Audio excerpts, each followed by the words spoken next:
wabarakatuh. Pemirsa, berjumpa lagi di Hidup Sehat bersama saya, Dr. Sabriana Raisa. Dan tentunya saya tidak sendiri dong, bersama partner saya. Dokter Haikal. Halo Dokter, pemirsa apa kabar? Wah, nggak terasa ya, sudah hampir 1 bulan kita berpuasa nih. Dan tentunya sudah cukup banyak perubahan dalam tubuh kita, Dokter. Betul. Dan biasanya kalau misalkan menjelang lebaran nih, dokter, ada yang bikin semangat, dokter. Salah satunya adalah makanan nih, dokter. Biasanya kan makanan lebaran tuh apa aja, Dok? Rendang, Betul. opor, Kue-kue, minuman manis. Tapi gimana dengan kolesterolnya, Dokter Haikal? Nah, kita mesti waspada nih ya, karena kolesterol bisa saja naik saat puasa ataupun jelang lebaran. Untuk lebih jelasnya, kita lihat dulu tayangannya berikut ini.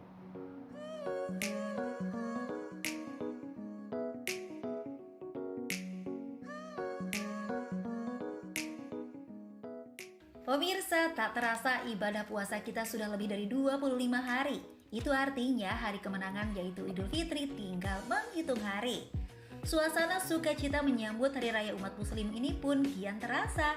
Namun, pastikan tak ada gangguan kesehatan yang datang saat Anda sedang menanti hari kemenangan yang disebabkan karena kebiasaan makan atau pola makan acak-acakan selama bulan Ramadan, baik berbuka maupun sahur. Seperti konsumsi gorengan, jeroan, hingga santan-santanan seperti kolak.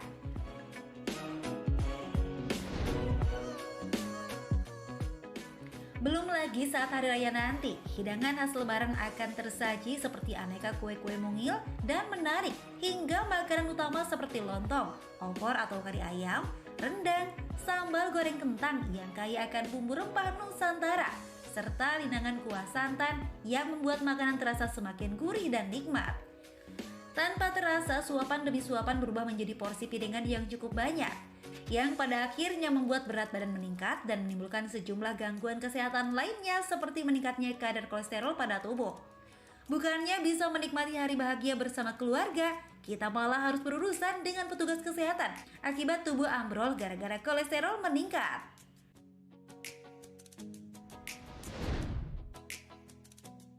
Lalu bagaimana agar tetap bisa menikmati hari-hari di akhir bulan Ramadan hingga hari raya lebaran nanti tanpa kecemasan akibat kolesterol yang sukar dikontrol? Simak tipsnya dalam Hidup Sehat sesaat lagi.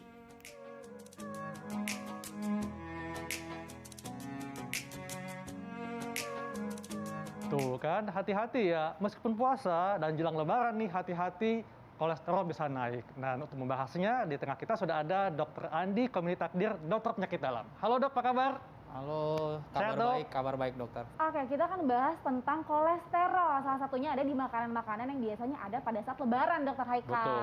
Dan jangan lupa dokter, ketika puasa pun kadang-kadang kalau kita tidak mengendalikan porsi makan kita, malah bisa naik kolesterolnya nih. Betul, apalagi pas buka ada gorengan dan macam-macam, kadang-kadang suka ingin melampiaskan kan.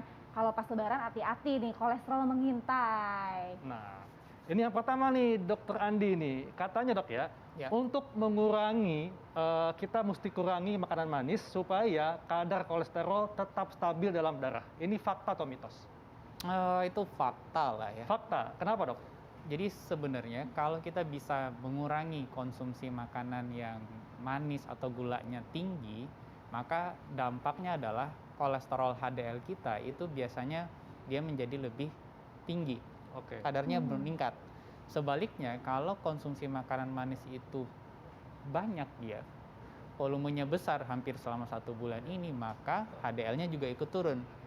Jadi tidak semua satu kolesterol itu, kan ada banyak bagian dari kolesterol itu, tapi yang kita lihat dari sisi makanan manis ini dampaknya ke HDL itu, yang biasanya dilabel sebagai kolesterol yang dalam tanda petik baik. Jadi artinya memang dalam darah kita ada 2 jenis kolesterol dok ya, kolesterol baik atau HDL dan yang jahat atau LDL. Iya.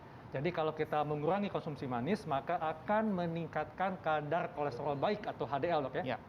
Ya, nah kalau misalkan buka puasa dok, itu kan biasanya kita dianjurkan minum yang manis ya, lebih seger gitu kan ya. Nah itu gimana, berarti dianjurkan dong dok? Sebenarnya yang dianjurkan adalah mengganti cairan kan. Mengganti cairan. Jadi kalau ada tambahan sedikit rasa manis, it's okay, tapi tentu harus ada perhatian lagi ke kita, terutama yang bisa masak ya, yang berwenang di dapur. Sebenarnya ada anjuran dari Kementerian Kesehatan untuk membatasi jumlah asupan gula harian itu sebanyak 40 gram sehari. 40 gram sehari. Batasnya di situ. Ya. Oke, jadi tetap jangan melampaui batas ya Dokter Haikal ya. Betul. Fakta mitos selanjutnya Dokter Haikal. Nah pemirsa, setelah berpuasa selama 1 bulan nih dok, katanya biasanya kolesterol akan turun dan lebih stabil. Nah ini fakta atau mitos dok? Fakta kalau makannya benar, kalau Ah. puasanya benar. Betul. Nah, bagaimana tuh dok? Jadi mitos kalau selama 1 bulan, hampir 1 bulan ini Iya. makanannya kayak gorengan, lebih banyak Iya. makanan manis, jadi itu mitos. Betul, seperti tadi ya, kayak buka puasa tuh pengennya Betul. pelampiasan, makannya makanan yang enak di mulut Balas gitu. dendam jadinya kan. Bener banget. Jadi fakta kalau memang kita bisa mengatur pola makannya, jenisnya dengan baik dok ya. Tentunya perbanyak konsumsi buah dan sayuran. Betul. Oke. Dok, tapi biasanya dok ya, ini kan masyarakat begitu buka puasa konsumsinya itu makan gorengan ya, karena lebih menarik lah, lebih menggugah selera. Betul. Nah, sebetulnya kalau masyarakat ingin buka puasa dengan gorengan, itu sebaiknya berapa dok porsinya supaya tidak mengganggu kadar kolesterol dalam tubuh kita? Jadi ini sebenarnya agak rumit, terutama kalau di depan kita itu sudah terhidang ya, Benar. sudah ada makanan itu, kemudian itu juga porsinya banyak. Jadi bisa jadi yang kita anjurkan mungkin kita sampaikan 1 sampai 2 potong tahu goreng barangkali atau gorengan yang lain, tapi ternyata kan di depan kita itu ada banyak ya. Iya. Jadi 1-2 ya di menit ini 1-2, 5 menit kemudian 1-2 lagi. So bukan jadi 1-2. Tetap Jadi jangan Itu tergoda. PR-nya tuh di situ tuh. Godaannya di Bagaimana situ tuh ya. betul. Mengatasi Dokter godaan itu. Haikal. Iya. Jadi bolehnya berapa nih dok? Sebenarnya Iya. kan kita memang mengharapkan kalau bisa, apalagi sekarang katanya harga minyak goreng agak naik ya. Jadi kalau bisa memang itu lebih banyak yang porsi makanan rebusan atau yang setidaknya tidak digoreng. Oke. Ya, prosesnya tidak digoreng. Tapi kalaupun mesti ada, memang anjurannya adalah dibatasi. Anjuran itu dibatasi itu tidak menyebutkan angka sebenarnya. Jadi kalau bisa memang hanya untuk mencicipi, barangkali hanya untuk menghilangkan rasa penasaran atau rasa rindu sama makanan tertentu, it's okay. Tapi kalau jumlahnya sudah lebih, misal lebih dari 1/4 piring, lebih dari 1/4 porsi yang mesti dia makan, kayaknya itu mesti dihindari deh. Oke. Jadi lebih baik dikit aja ya Dokter Haikal ya, cicip Betul. aja dulu gitu. Iya. Dok, ini kan di masyarakat itu suka ada keyakinan dok ya. Kalau di tubuh kita itu ada peningkatan kolesterol, maka akan muncul gejala. Ini fakta atau mitos, tapi nanti dok Oke. dijawabnya. Kita kasih simak jawabannya sesaat lagi, tetap di Hidup Sehat. Sehat.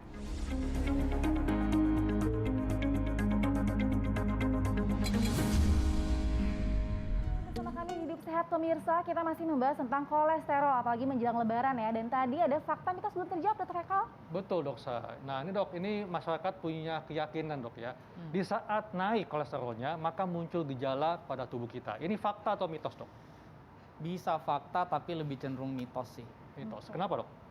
Karena memang meningkatnya angka kolesterol itu biasanya tidak dibarengi dengan gejala tertentu. Oke. Kecuali kalau sudah cukup lama dan angkanya cukup tinggi. Orang bisa tiba-tiba serangan jantung atau stroke kan. Iya. Dan itu bergejala.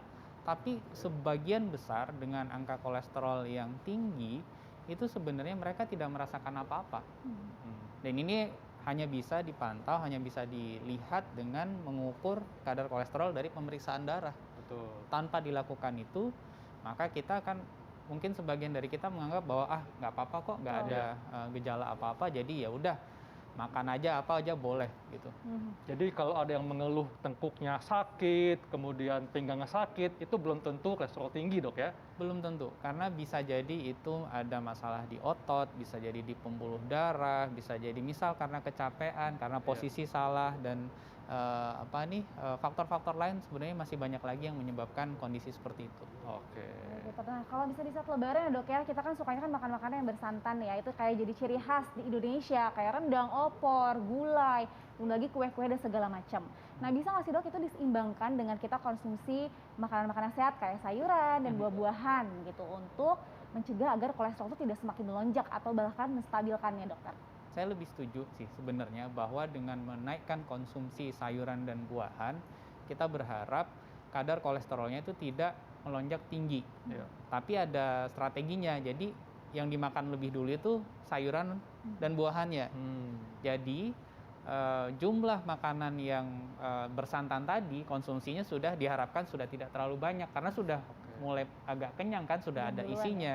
Iya. Itu satu. Yang kedua, kadar seratnya juga serat dalam sayuran dan buah-buahan itu juga membantu mengurangi penyerapan dari lemak. Jadi harapannya tidak melonjak. Jadi dua item itu manfaat dari konsumsi sayuran dan buahan dalam upaya kita mencegah kenaikan kadar kolesterol. Oke. Jadi memang penting banget untuk diimbangi dengan konsumsi banyak sayuran dan buah-buahan, Dok ya. Ya. Dok, ini berikutnya juga ada, Dok, fakta mitos. Proses pemanasan masakan seperti gulai atau rendang akan meningkatkan kandungan garam dalam masakan dan juga kolesterolnya. Ini fakta atau mitos, Dok?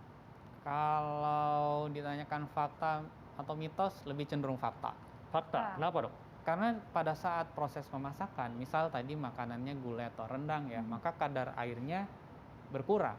Kecuali kalau ditambahin air lagi ya. Ya. Kalau tidak, biasanya kuahnya akan menjadi lebih kental dan di situ garamnya akan lebih tinggi konsentrasinya. Demikian pula dengan kadar lemaknya yang juga akan berkontribusi terhadap kenaikan kadar kolesterol. Di sisi lain, memang ada beberapa riset yang sudah mencoba mengevaluasi bagaimana kondisi dari sebuah masakan yang dipanaskan. Kalau itu sifatnya rebusan, kadar minyaknya bisa berkurang. Asal air rebusannya nggak ikut diminum ya, nggak ikut dikonsumsi. Tapi kalau dia digoreng, apalagi tambahan minyak goreng lagi, maka kadar kolesterolnya meningkat.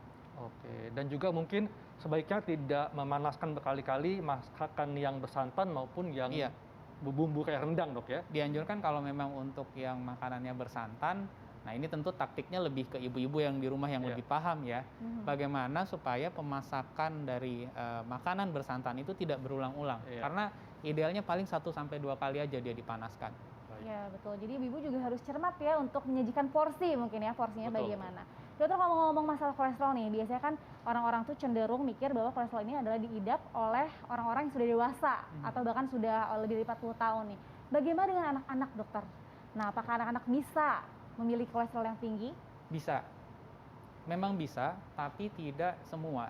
Jadi dilihat dari kecenderungan anak-anak ini, mereka konsumsinya makanan banyak gula kah, banyak gorengan, banyak lemak ya. Atau dia konsumsinya lebih banyak buah dan sayur. Itu harus kita evaluasi satu. Yang kedua, berat badannya berlebih atau tidak. Karena ada anak-anak yang obesitas dan ada yang enggak. Ada juga yang kita lihat dari bagaimana aktivitas fisiknya. Anak-anak yang lincah ya, yang lebih aktif dia dibandingkan mereka yang lebih sedentary, itu juga akan mempengaruhi kadar kolesterolnya. Jadi lihatlah item itu dan kita tidak bisa hanya berpatokan pada kondisi orang per orang, tapi juga harus mengevaluasi hasil pemeriksaan darahnya, Iya, seperti tadi hasil disebutkan di pemeriksaan awal ya. laboratorium kolesterolnya. Betul, apalagi tadi kata dokter di awal kolesterol itu kebanyakan tidak bergejala, Ya, jadi memang betul. harusnya cek rutin ya. Iya.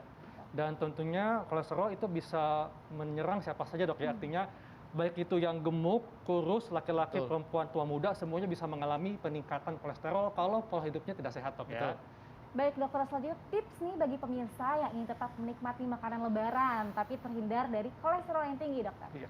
Oke, yang pertama barangkali itu sebaiknya kalau memang sudah pernah punya riwayat dislipidemia atau kolesterol yang bermasalah, yang tinggi, periksalah, tetap periksakan ke dokter. Itu satu. Yang kedua, meskipun ada kita berpuasa, itu kemudian tidak menghilangkan bagi mereka yang sudah mengalami dislipidemi untuk tetap berobat rutin. Jadi konsumsi obat untuk penurun kolesterolnya sebaiknya tetap dilanjutkan. Nah, baru yang ketiga. Yang ketiga ini seperti yang kita bahas tadi bertiga, itu adalah lebih menambahkan lagi konsumsi sayuran sama buah-buahannya. Supaya konsumsi gula dan gorengannya itu godaannya udah berkurang. Iya. Kan gitu. Yang keempat, air putih ya, konsumsi air itu juga ikut membantu. Dan yang kelima juga aktivitas fisik. Ya, itu tetap diperlukan supaya kemudian kalori yang masuk dalam badan kita selama bulan puasa itu juga bisa tidak bertimbun di dalam badan. Dan kalau bertimbun dia larinya ke lemak lagi, ke minyak lagi dia.